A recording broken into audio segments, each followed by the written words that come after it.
This is the best Do you hear me? of the Paul Finebaum Show podcast. Delighted to be here, and especially delighted to welcome in our next guest. He is Jimbo Fisher. By now, you've gotten used to us saying he's the new coach at Texas A&M. Debuted a new look and a new enthusiasm at the spring game and a record crowd, and we are delighted to get a report from the man who knows more than most. Coach Fisher, thank you very, very much for joining us. Let's go back to the game on Saturday. Just the crowd itself had to be heartwarming to you and your staff. It really was. I mean, it was like a celebration of when you get to come back to A&M, have a good time. You know Texas A&M is going to win, so it's a fun game. We had almost over 300 ex-players back. They played, participated, got to meet a lot of those guys and the tradition they had here in the past, and it was just an overall great weekend. And I thought it was great for our fans to see our players. Our players played a very competitive, good game for them, and them to celebrate it, and we're there to support them. I think it was very good. I want to start with the celebration before the game and bringing people back. And there's always a debate when a new coach comes in about welcoming, but you've welcomed everyone. We've seen Johnny Manziel around there quite a bit. He's not the only one. I'm interested in your attitude and philosophy about that. Well, I mean, your history and tradition. You are those folks played here. They had their blood, sweat, and tears into this place. They love it. They helped build the facilities and the things we had here and the traditions we've had here at Texas A&M. And for them not to be able to come back and feel at home in a family atmosphere, to me, it's silly. And we love having them back. They're always a part of this family. Welcome them, more than welcome to come back and see us at any time. And to me, we're all one happy family, and you have to be. You have to embrace your history to be able to go through and go to your future. And you've been in a lot of great schools from LSU to Auburn, obviously FSU. But talk about this school. You were familiar with it, but I'm sure you had no idea the tradition and history. No, I didn't. And like I say, it's one of the best kept secrets in the world. I mean, the history here, that I've never seen a place. I mean, everybody loves their school and it's tremendous alum, but the people here truly give back. They live the cultures in which we talk about, the traditions, the histories, and it's a very, very unique place, and it's an extreme. They're very helpful. They love the place, and like I say, as I start to research it, it's amazing, from the academic world to the athletic world, and into the people and what they stand for. It's an amazing place. Let's start. Okay, well, I think we all agree on that. Let's talk about some things that maybe some fans don't agree on, but you're the coach. Okay. Starting with quarterback. So what are your thoughts? I like what Nick and Ms. Mon did on the spring. I thought both progressed very well. Both have different skill sets, but both have they're more similar than they are separate. Everybody thinks because Mon runs a little better, but Nick can scramble, make plays. But they got to beat you with their mind, and that's where they started the second half of spring, really understanding how to be decision makers. I thought you saw that in the spring game. I thought both guys played very well. Nick made one mistake, but he made a ton of big plays in what he did. Mon, he played really well. Kellen did, and he didn't get frustrated. What I loved, his team didn't move the ball early. He didn't get frustrated, didn't make mistakes, and then when he had chances to make plays, he capitalized on those and had 3 great touchdown throws and played very well. So I think we got a great competition going on. We're just now scratching the surface of what they can do and understanding why they have to do what they do as our quarterback, and I think we're in great shape at the quarterback position. So, Coach, as these two young men leave spring, I'm sure you've got plenty of ideas that you want to give them. What do they need to do in the rest of the school year and obviously in the summer that you'll be satisfied when we meet again in late summer? Not only physically get their bodies and do the conditioning and the throwing and all that stuff, but they got to understand the whys of the game. Why you would declare protection that way. Why would you make that read? Why would you throw the ball there? Why would you not throw the ball there? Why would you check that run? I think the whys of the game are what makes the quarterback, allows him to do his job. Because he can process the game, be able to make the decisions in the run game and the pass game, and get the ball to the appropriate people. Now they've had a large enough sampling of our offense and what we want them to do. And then, to me, the whys of the game. Why, when I go into fall camp, I understand why we're doing everything, and that's going to allow their true talents to come out. You've had Heisman Trophy winners. You've had great teams and championships. What do they need to do mind-wise? I mean, is it film? Is it preparation? Is it repetition? Because there's only so much you can keep your mind on your mind and eyes on them in the off season. The answer to that is all yes. But at the same time, picture yourself winning the SEC. Picture yourself winning the national championship and expect it. So when those opportunities come on, they don't shock you. I mean, if you can't picture something in your mind and believe it, you can never achieve it. And I know that's a cliche, but it's the truth. You have to look at yourself differently. And then, are you willing to do things other people aren't willing to do as far as extra film work, extra study time? And more importantly, we tell them, understand who you are as a player. What kind of team are we? And we have to play to that kind of team on offense, on defense, and on special teams. In our strengths, we have to bring out as much as we can. Our weaknesses, we have to improve, but don't put ourselves in a position where we're counting on those. And then try to understand who we are as a football team. How is it different as you get to the rest of your team? Because, I mean, those are the quarterbacks, but you have a lot of positions still up for grabs. They are. The offensive line, we got the good quality depth we have there, but all those positions have to understand. And like even the wideouts, now you want to run a route to catch the ball, but sometimes I got to run a route to open up another guy. Understand the concepts and what we're trying to achieve on each play, and then how each play situationally changes, whether it's first down, whether it's third down, whether it's red zone, whether it's the last 2 minutes of the game or 2 minutes of the half. Understanding all those little whys at your position also. And I think, we have good depth across the board. I mean, I like our team. We need more depth at certain positions, but we have enough there. And then with the young freshman class coming in and then what we're recruiting, I love what we're going. That you can, like I say, the reasons I came here, I can see the future here. I really can. And what we can do, it's just a matter of us getting it done. Coach, let me move on to you. I know you prefer talking about your team, but this has been a breakneck couple of months. And it's not over yet, but what do you do now? I mean, there's obviously a lot to do, but is there a transitional period? Because certainly, I'm sure you're still running on fumes. We are, but the big thing, you got official visits coming in now. That's a new thing in spring. We had a bunch last week. We have some this week. We'll have some next week. Getting guys in the spring that to fill out that official visit. Getting players evaluated in the next 3 classes to know what kind of class you have. Also setting the tone for the off season with these players. You have individual meetings to set your strengths, your weaknesses, what you need to do, how you need to do it. We'll break each player down individually. They'll meet with their coaches. They'll meet with me. And then getting out on the road in our speaking tour to our 12th man groups and our booster groups and all the different people and sending our message of what A&M is going to be in the future. And then you have all your meetings in the SEC. So, as a head coach right now, it's a very, very busy schedule, but it keeps you going. I want to close on talking about the 12th man because yes. New coaches often when they go out, I mean, they're in demand everywhere, and Texas yes. is a big state. But what is your message to the fan base of Texas A&M? We want to build the program. We want to win now. We want to be successful, but we want to put things in position for us to be good in the long term, do things the right way, understand where this game is going, put things in position for these players to be successful as people, then as students, then as players, so they can grow. And then the giving back. That's one thing here. The job placements and the thing that Texas A&M and that Aggie family does for these players afterwards, that we have to enhance that. We have to send the message of who we want to be, and we have to believe it and support it in every way, shape, and form. And then, understand that, we got a process to go through, and if the process is right, the results will be there. And this is a long-term deal, not just a short-term deal. But at the same time, we want to have success now. Finally, coaches of all different kinds don't really like to talk about expectations because yes. That's not something you can control. But they're already out of hand at A&M exactly. because you are there. I mean, you were quite a catch for them. How do you deal with that component?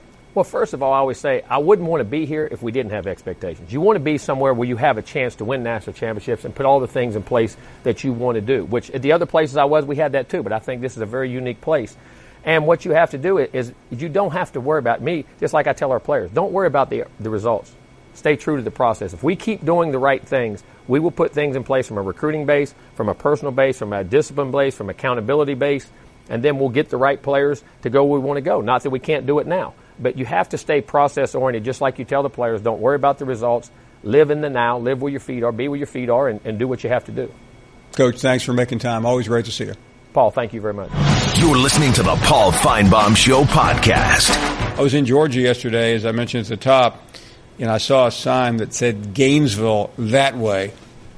Came close to dropping by Matt's house, but why didn't you come, Paul? I mean, I was going to come down. I'm going to Athens tomorrow, but yeah, no, we got out of there in time. But it was, I tell you what, the place was buzzing, and thought of you. Did you get to eat? Did you get to go out to eat anywhere, or did y'all just eat right there? We actually grabbed something pretty quickly. We did not have much time. So, have you ever been to the Last Resort?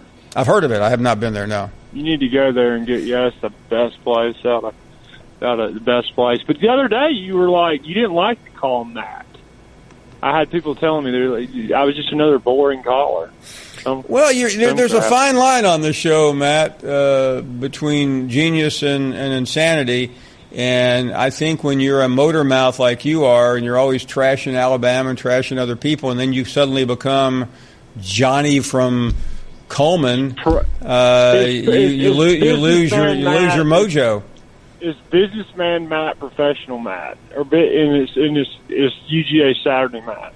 So I will say Peter Burns ran a great show yesterday. Not much bias, but I kind of missed all. Matt, just for the record, I did not hear any or see any of the show, but I am told that with PB here yesterday, you called in and trashed me. What did you say? No, I just said there wasn't as much bias. As much bias or bite? Yeah. Bias. It wasn't an Alabama network. I didn't trash you. I just said he didn't wear Alabama underwear like you do. That's all I said. That's not trashing you. That's the truth. You've already told me that Alabama signs your paycheck. You told me that, right? Well, I went to the one of the supply stores in Athens yesterday looking for the national championship underwear. I couldn't find any. I did find one that was 38 years old. But I thought, you're funny, Paul. That is so funny. Paul, what are you going to do, just in reality, if Georgia becomes national champions and dominates, like I'm predicting, what's going to happen? And I also read a rumor that they may move you to Atlanta. What would you wouldn't let that happen, would you, Paul? To Atlanta? Actually, I'm going to be in Atlanta Monday. What's the rumor again? I read an article that they may, and this might be a couple months back, that they were thinking about building a studio at the College Hall of Fame, next to College Football Hall of Fame. Well, that story emanated from us doing the show at the College Football Hall of Fame. I got you. But they'll keep you. You're not going anywhere. You're saying. Matt, I tell you, I like Atlanta. I think it's a pretty cool place. Yeah, it is. It is. It's got a lot of different things, but it's got a lot of different things. Atlanta's cool. It's got the Braves, Falcons. And the thing I like the most about Atlanta? What? It's closer to Tuscaloosa than where I am now. Why would you want to go there, Paul? To see the 17 national championship trophies. You get to pass by lovely Talladega. What a great place. So no, I mean, no. Every April and October, about 190,000 people show up there. Do y'all count that one that vacated in '95, the one that they took away with Gene Stallings? Gene Stallings didn't have a national championship taken away from him, Matt. But he went on probation, right? He did, but he didn't lose the '92 national championship. How many times has Alabama? Hey, do you know who I interviewed yesterday while I was over there? Elijah? I interviewed a number of people, but I spent about 45 minutes with a very interesting man. And you know what made this man stand out in Athens, Georgia? I have no idea. Because he actually has a national championship ring. In 1980. Who'd you interview, Herschel? Vince Dooley. Vince Dooley. He's a great man. He is a great man. One of the greatest. And you know what he said to me after the interview? He said, Paul, I've always admired your show, but who in the blank is that Matt guy? He knows. He actually served on the board of Eagle Ranch for my grandfather. I know who you Matt, let's cut to the chase here, okay? I know who you are. I asked around in Athens. I know who your daddy is. I know who your granddaddy is. So I know the family, okay? Paul, don't be... I can't wait. You'll remember me. No. I mean, you aren't just some lunch bucket guy that calls in. I mean, you're among the chosen class in Georgia. We know who.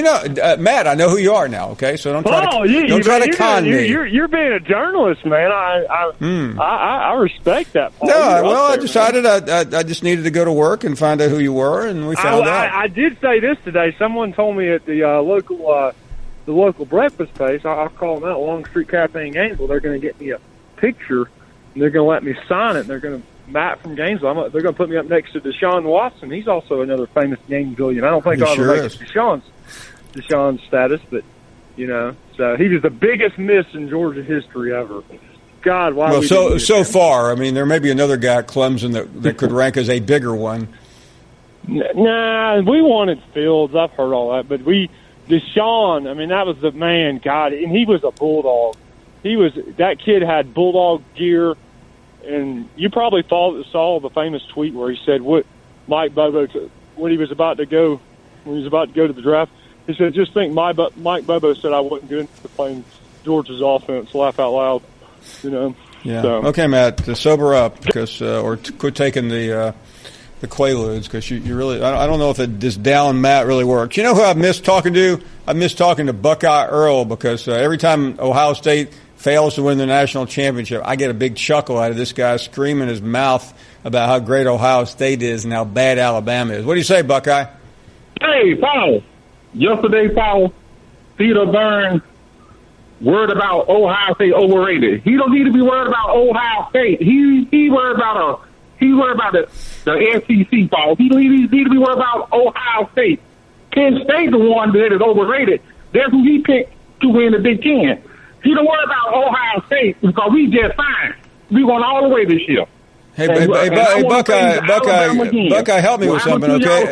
Buckeye, come on. Hey, listen, we don't need this. I mean, when's the last time you guys won a championship? The what? When's the last time you guys won a national championship? Alabama. And what has Alabama done since then? Because y'all did not play us. Georgia would have had any kind of sense. They would have beat y'all. You know what their G stand for on Georgia helmet, Paul? You know what their G stand for on Georgia helmet? Garbage. That's what they is. Garbage. They had y'all beat last year. I was mad as hell. They had y'all beat. Boy. Hey, Buckeye Earl, will you do me the honor of answering me this one question? Yes. Because I can't find it anywhere. Last October, I believe it was, Ohio State went to Iowa City and played Iowa. Do you remember the score? Remember the score of that game, Buckeye? What was it, 31-2? What was it? Does anyone remember? Don't even start that, Paul. Don't even start that. But, Paul, let me say this, though, Paul. 55. Hey, Earl. How about this score? 55-24. Your Buckeyes lost to a high school team. A high school team, Buckeye. Your great coach, Urban Meyer, couldn't beat Iowa. Couldn't beat them. Couldn't come within 30 points. We beat Urban in the last 50 years. Anything can happen on any day at times. Our first time to beat us. Hey, Buckeye, have you been to an ENT lately for that choke job? Paul, like I just said, Paul, I want Alabama to make it, but I doubt it. Earl, you're a joker. Earl, give it up, man. Listen, we don't need to hear this. Little Johnny. Penn State ain't got nothing. Y'all lost everything, little Johnny. Hey, Buckeye, you go to TCU. Buckeye, you go to TCU this year. You go to Penn State, which will beat you again. You know that. In Dallas. You lost to them 2 years ago. Lucky to beat them this year. Lucky. Lucky? Who lucky? You'll lose to Scott Frost at Nebraska. You're done. Forget it, Buckeye. Give it up. Wave the white flag. Steve is up next in Detroit. How are you, Steve? My goodness gracious. It's been almost a year. How you doing, buddy? Doing great. Thanks for calling. Well, I wanted to know about this Mississippi State and these transfers. Is the Patterson the only one that's being denied transfership, or are all the players that want to transfer out of that quagmire being denied their transfer? I think some got out. His was a little more complicated. Can you tell me why? I'm trying to read between the lines, and there's a lot of gray areas I don't understand. Well, I think ultimately he'll be allowed. And I think he should be. Oh yeah, it's hurting him. I mean, I don't know why they're putting up the hassle with this thing. It should be all about the player being able to play and continue his resume to further his career. We agree. Okay, and secondly about the scheduling, between Georgia and Alabama, they don't pass the eye test. I have to tell you, Alabama plays LSU. They were rated number 18 at the end of the schedule. Mississippi State at 19. And hold on a second, Steve. Are we talking last year or this year? No, I hate to do this because I'm not a prognosticator who's going to the way they were lined up last year, is about how they were rated and stuff like that. Everything changes. It's almost a day-by thing until you get like 4 or 5 games into the season. But when you look at their schedule, they started Louisville at Orlando, Arkansas State, Mississippi, at Mississippi. So, Steve, I mean, that's all great, and I agree with you. The schedule on paper doesn't look all that good, but if they run the table, does it really matter? Yeah, it does when they don't play anybody. Let's take a chance. Hey, Steve, I am no longer going to respond to Yankees when they call in and they say that Alabama doesn't play anyone, because I'm not just waving this flag because I live down here, but an SEC schedule, depending on the year, can be either tough or brutal, and I don't know what it will be yet.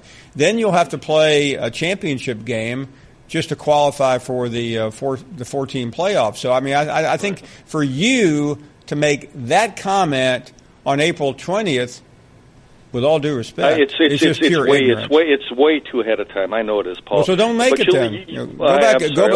Go outside and build a snowman, okay? No, there's no snow here, hon. It's about 70 degrees outside right now. Well, good. Go outside and get a suntan. You're listening to the Paul Finebaum Show podcast. You're not worth a thrill. I don't know how else to say this, so I'll just say it. What is it, Linda? I think we should see other people. Are you breaking up with me? On a roller coaster? Well, we do have a lot of fun. Maybe we should stay together. An emotional roller coaster? Surprising. What's not surprising? How much you could save by switching to Geico. I just need a little me time. Geico. 15 minutes could save you 15% or more. As a newspaper columnist, I covered this young man winning a national championship. I covered his last game when he caught a touchdown pass to beat Ohio State with under a minute to go. I'm talking about Sherman Williams. Those were the highlights of his career. Unfortunately for him and his family, it all went astray. He went to prison for 15 years, and he is now out. And he's talking about it in 2 books, Crimson Cowboy. He also played for the Cowboys for 4 years. And Crimson Cowboy Volume 2. It's between the lines. So let's talk to Sherman about this experience. And we say hello to Sherman Williams. Sherman, thank you for the time. It has been way too long. Good afternoon. Hey, Paul, how you doing? Good afternoon to you. Paul, do you remember a place in Mobile, Alabama called the Russos? Oh, sure, by all means. Oh, yeah. I remember way back a long time ago, about 25 years ago, you and I used to sit back there in those dark corners and have interviews at hours at a time. And I remember those times when old Paul Finebaum was just a local kid out of Alabama and just writing in the Alabama college. But now, SEC Network, ESPN, man, you have come a long way. And I know that everyone is very proud to be associated with you and with your show. And I'm glad that you took time to give me an opportunity to speak to the people and share some of my testimony and what God has done for me in my life. Well, Sherman, thank you very much. And as you well know, when you go out and share your message, you have to talk about what got you to today. And I want to do that with you for a second. Let's first talk about you growing up in that area. You were a high school star. You were high school player of the year before you matriculated to Alabama. Let's stop right there for a second. I mean, you had the world by the tail even before you went to Alabama. Yeah, we won games when I was in high school. I led my high school state championship team to the Class 5A state championship in 1990. You know, I started playing sports and all sports at a very young age and had great deals of success at an early age. But, you know, growing up in the area that I'm from, Pritchard, Alabama, you know, there's a lot of negative stigmas associated with the community, the culture, you know, crime and criminal behavior and those types of things. So being a product of that environment, coming out and having poor associations, making poor decisions and that type of thing, being influenced by the wrong atmosphere, it's just a great thing that has played out in my journey, my life's journey, that has helped me become the person that I am today. Well, we'll get to that in a second. So you go to Alabama, and obviously we all know what happened there. You're part of a national championship.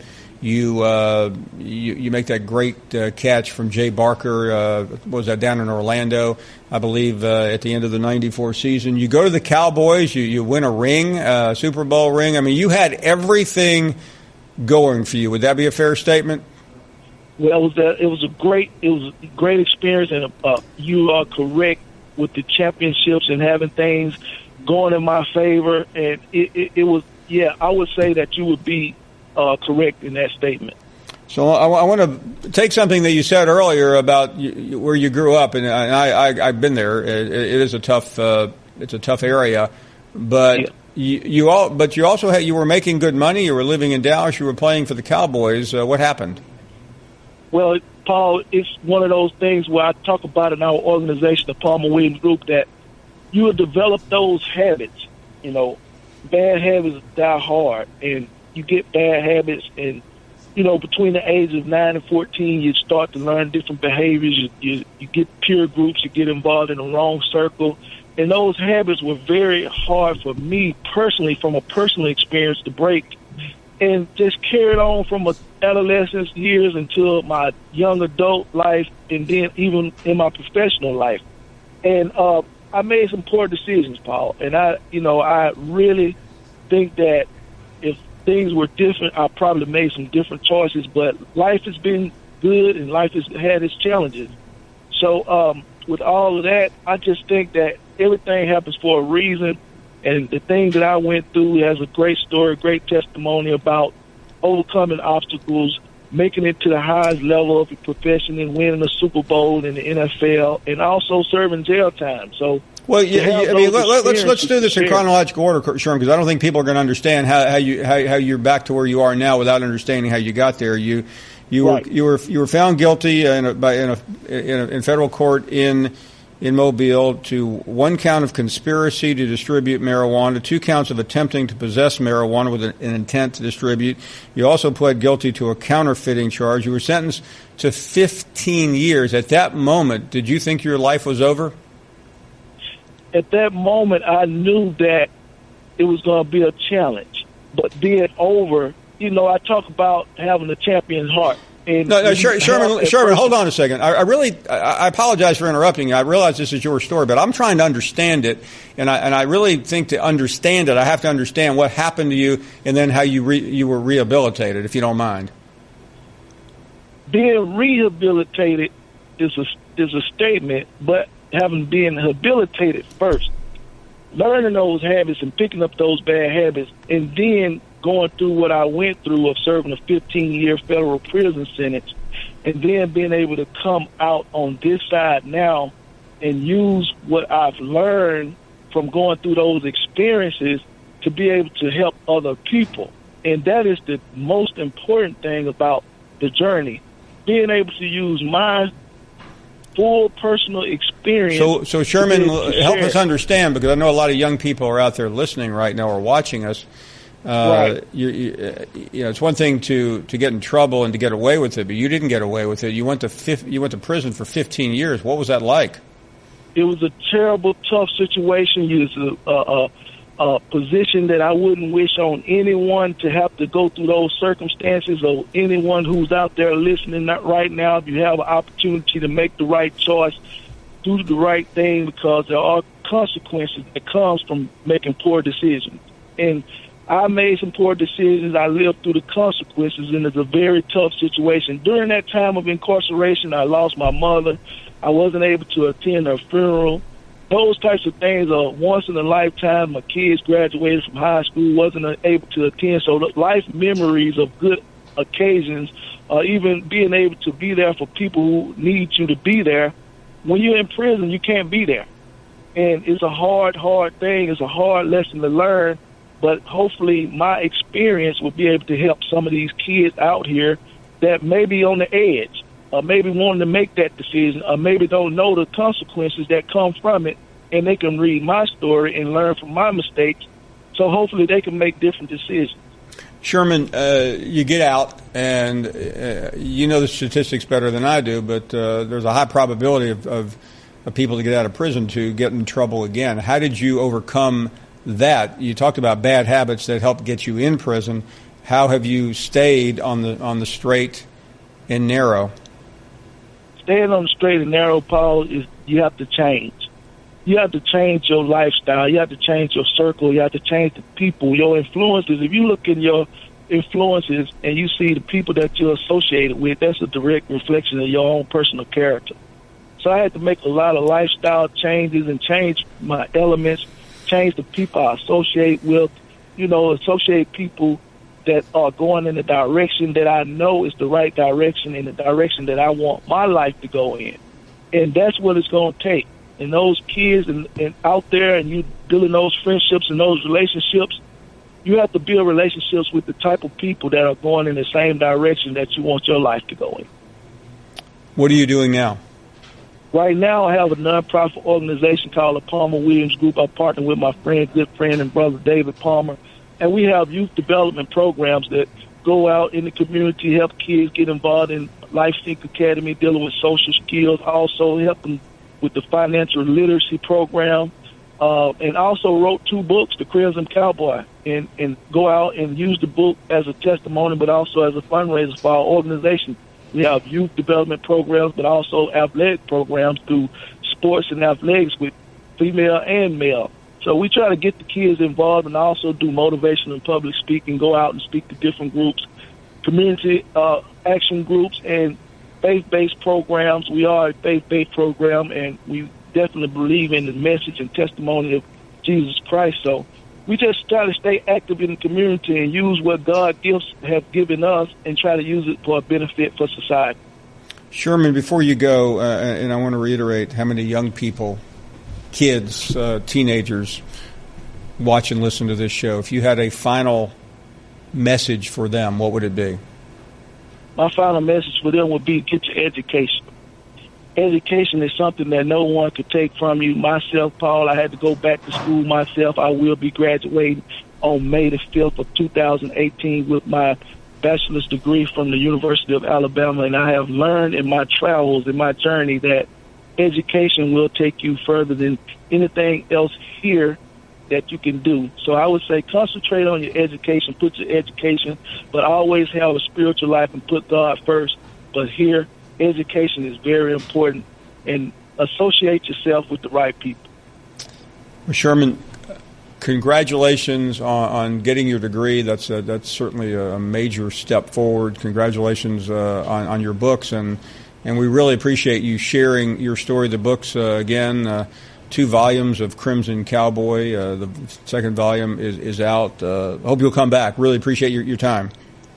Definitely, Paul. I have a 3rd volume that will be on the way, so people can always follow us on crimsoncowboy.com and find out all the information about where we're located, what we're doing, and how we're getting things done. Thank you, Sherman. Best wishes. Thanks, Paul. God. I've been a writer my entire life. I've only had 2 books. This guy's got 3. I need to get going to keep up with Sherman. Anyway, great story there. Really appreciate him coming on. You're listening to the Paul Finebaum Show podcast. And we welcome all of you back. It's been a good one. Jimbo Fisher joining us earlier. We talked to Sherman Williams. He spent 15 years incarcerated and now out, and talking about it in a series of books. Your phone calls at 855-242-7285, 855-242-7285. We had Dan Mullen on yesterday while we were over in Georgia, so we want to follow that up by bringing Pat Dooley on, a longtime writer in Gainesville, also talk show host. And Pat, thanks for being with us. Hope the spring has gone well. Good afternoon. Is that legal to do that when you're in Georgia, to put Dan Mullen on your TV show? Yeah, well, I purposely turned all the TVs to the Big Ten Network so they could keep up with what was going on in lacrosse. That's funny, though. I mean, yeah, good. It's kind of been a weird weather-wise summer here, or spring here, but ball coach is out in the golf course right now with his golf tournament. So was that going on today? Wow. Yeah, he actually got to meet with Jesse earlier today. Jesse, he said Jesse was telling me how he went all the way through his entire drive against Tennessee in 2000. So he remembers everything. You know that. Yeah, no doubt. Hey, listen. Before we get to Florida football, let's talk about Spurrier back in coaching again. You know him as well as anyone. I know he's excited, but give us the Gator react to that.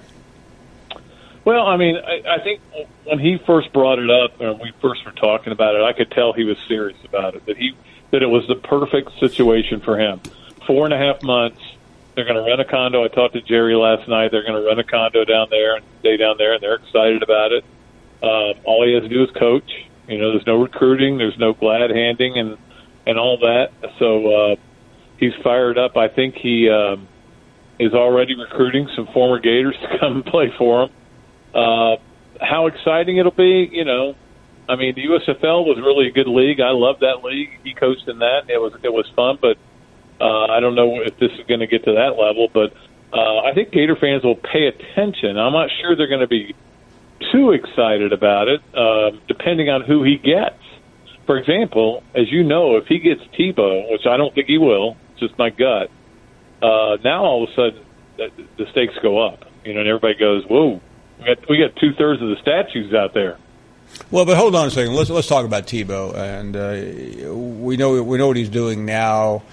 We know what he's done in the past. I mean, I have my own view. I'll let you offer one. You've already given us a clue, but why would Tim Tebow accept this opportunity? I don't think he will, and I think he's dedicated to trying to do this baseball thing, and he's got so much else going on in his life, whether it's the SEC network or commercials and other work he's doing, and obviously charitable work he's doing, that I don't know that he has any interest in playing in a league that he's still not sure about. None of us are sure about. I mean, I kind of like the concept of it, of being kind of a minor league for the NFL. That's what it's been sold as. That's what Steve was telling me. He says, we think that people want to watch football, and I agree. I want to watch football too, and I would love to watch. I think all Gator fans here would love to watch Tebow. I would love to watch him as a sports writer, to go down there and write columns on him. But I don't know that that's something that he's going to be that interested in. Now, Tim is, I can't understand why he went to baseball when he did, but at the same time, so my gut is he won't play in that league, but we'll see. Let's get to something realistic, and that's what's happening on the field in Gainesville. Give us your view of the quarterback situation.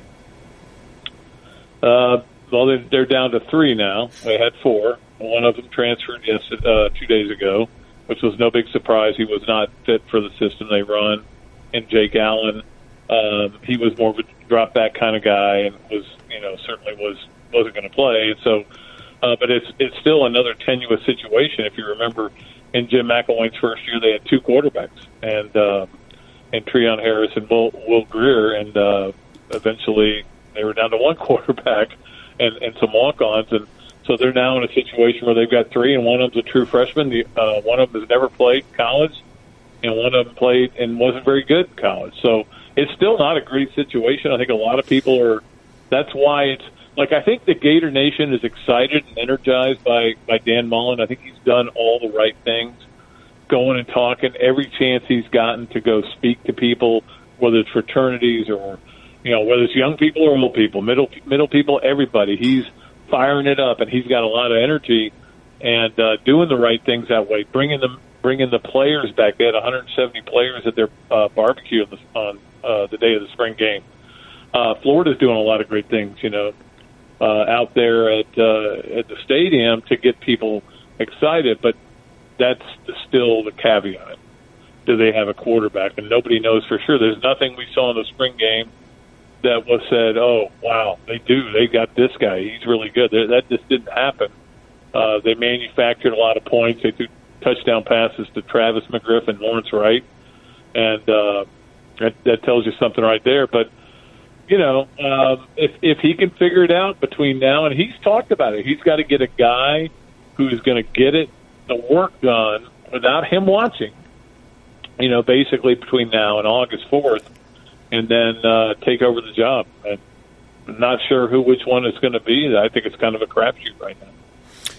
Everything looked really exciting, and the vibe is great, and we've been down this road before. How would you compare this portion of the new tenure? And I realize he was following Urban, but how would you compare this to Will Muschamp?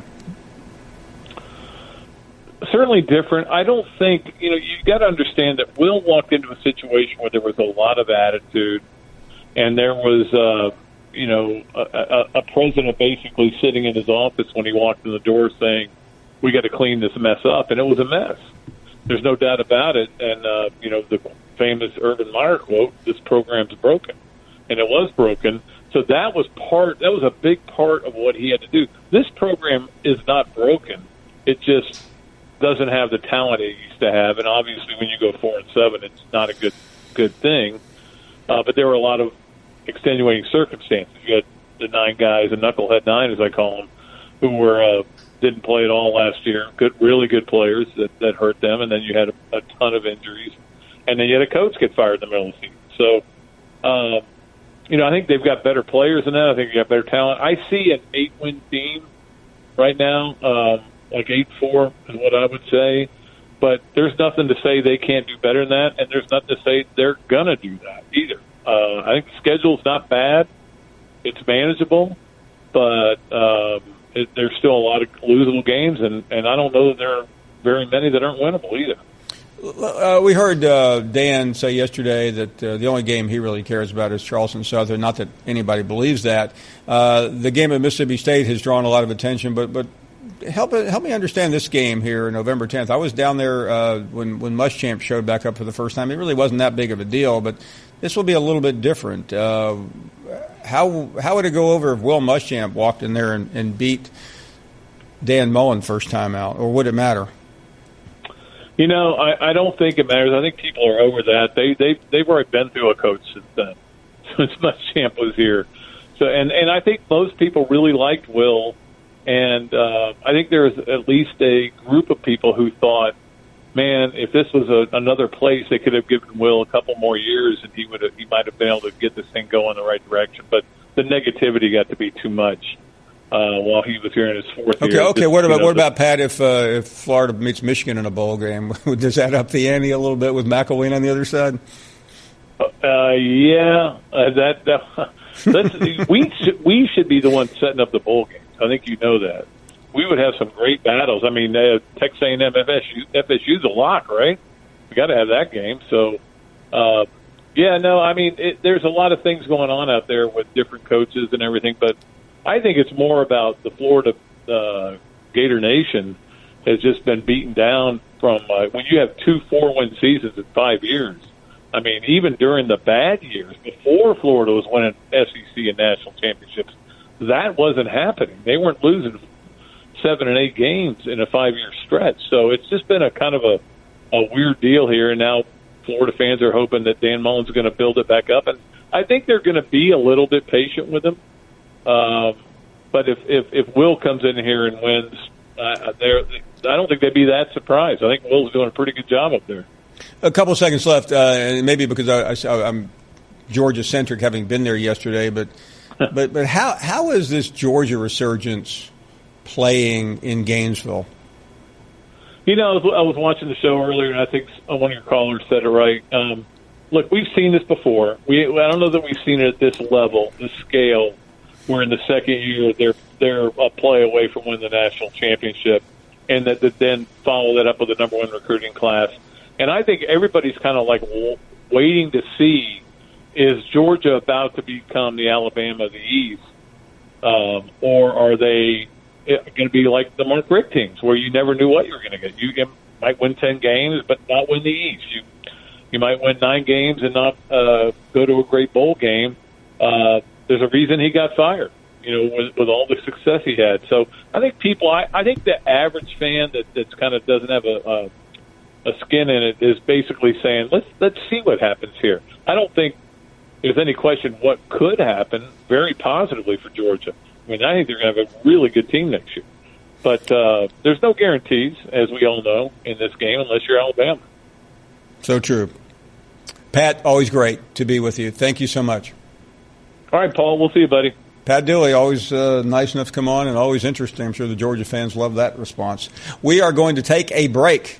More of your phone calls. We have a long way to go. The author of the Jalen Hurts article, the one where he pretty much said his father said his son is going to be the biggest free agent in college football history. He'll join us next hour. We're back after this. You're listening to the Paul Finebaum Show podcast. You're not worth a flip. We welcome you back. One more hour to go. It has been a fantastic week, and it's been a great show. We started off about 3 hours ago talking to Jimbo Fisher, the new coach of the Aggies. A lot to digest there. Sherman Williams later on, about 15 years in jail, former Alabama football star.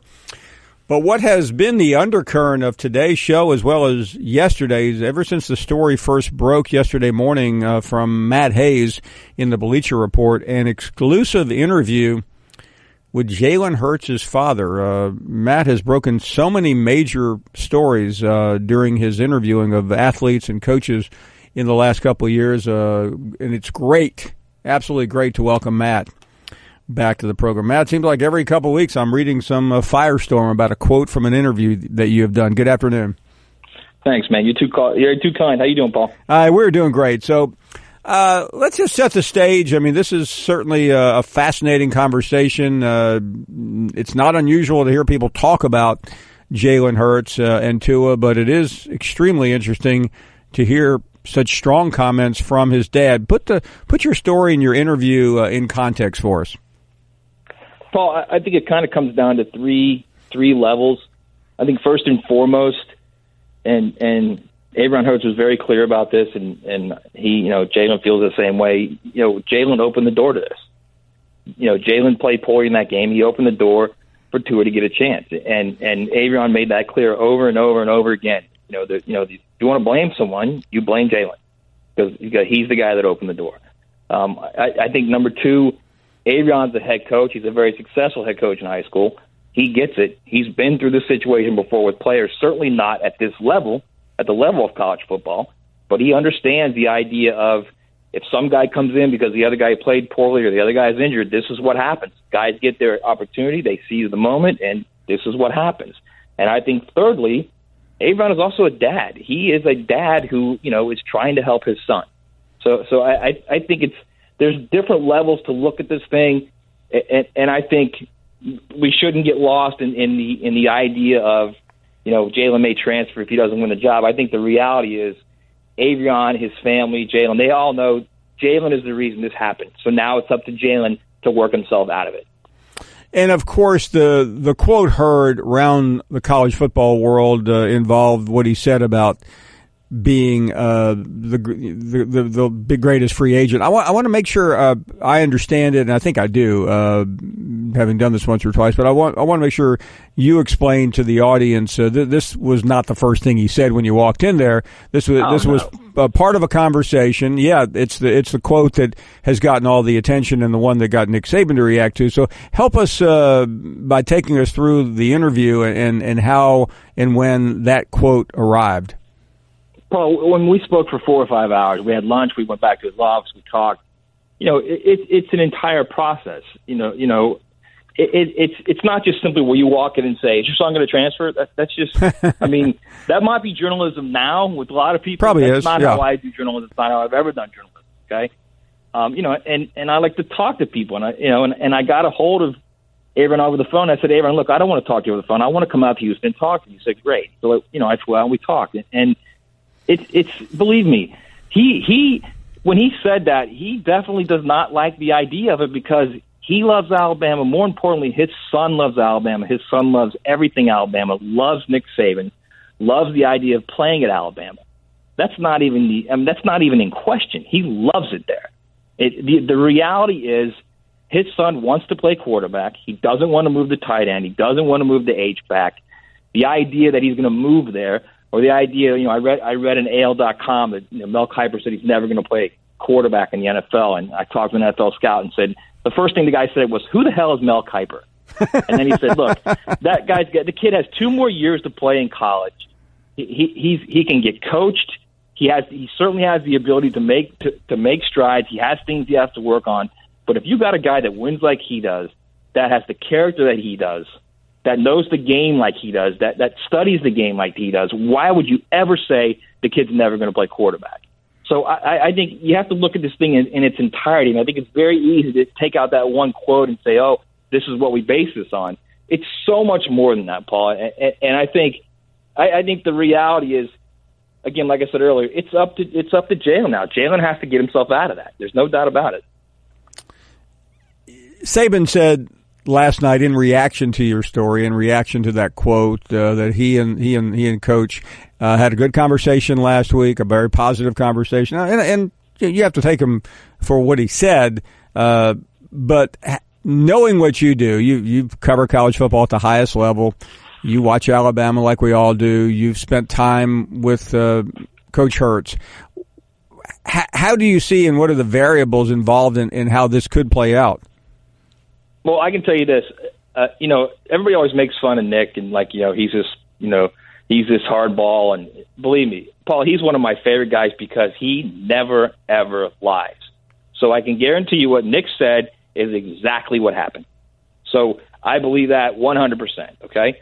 So I think it's as simple as, look, let's see how this plays out. Let's see what happens in the summer, how these guys perform, how they work out, how they throw with the other guys. Let's get into fall camp, see how this works. There's only one guy that knows what's going to happen this fall, and that's Nick. And he will make the decision. And once he makes the decision, whoever doesn't win the job will have a decision to make. In the case of Jalen Hurts, if he stays at Alabama, is he on schedule to graduate at the end of the season? Do you know? He will graduate in December. Okay. So what? This is the kind of the spot he's in right now, and we say the spot, but the reality is he's graduating in 3 years. That's another thing you talked about. This kid literally is just the perfect, and I talked to Damian Harris about it, and Damian said he is literally exactly what Nick wants out of his players, to the T, on the field, in the weight room, in the classroom, in the community. He is exactly what Nick wants. He said he's never seen anyone like him. Maybe the closest person would be Minkah Fitzpatrick. So he's getting ready to graduate in 3 years. So he could stay there as a backup if he doesn't win the job. And Paul, again, I'm not saying he's not going to win the job. I'm just saying if he doesn't, he could stay there as a backup and then go play as a grad transfer in his final year. Or he can say, you know what, I want to play 2 years. So then you say if he doesn't win the job, then you say, you know what, I'm going to leave and I'm going to redshirt this year. Then I'm going to play in 19 and 20.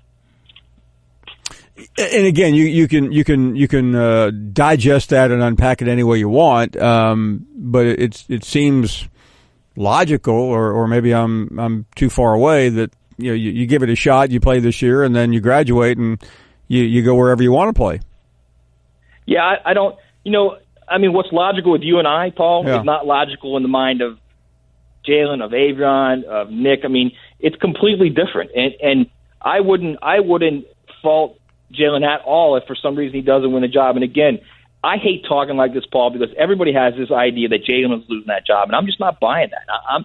I'm not buying the guy who says every drive should end in a kick, a punt, a field goal, and an extra point. Every drive should end that way, and he's going to give everything to a kid who's played 2 quarters, all right, and who has not been game planned yet. Every defensive coordinator in the SEC will spend 9 months until September game planning everything he does. So, and you know what you have with Jalen. You don't know what you have with the other guy. So I'm not buying it yet. But let's just say something happens and Jalen is not the quarterback. I think if you truly want to play in the NFL, and that's what his goal is, he wants to play quarterback in the NFL, I think you get as many reps as you can at the college level. And that would mean that, you don't play this year there. Makes sense. Listen, I'm so glad you came on because I know your background because we've known each other a long time. It's so interesting and quite frankly refreshing to hear someone go out, do a story the right way, research it, become involved in understanding the personalities, and then present it and disseminate it in an intelligent fashion. Great stuff, Matt, as always. Appreciate your time. Thank you, Paul. My pleasure.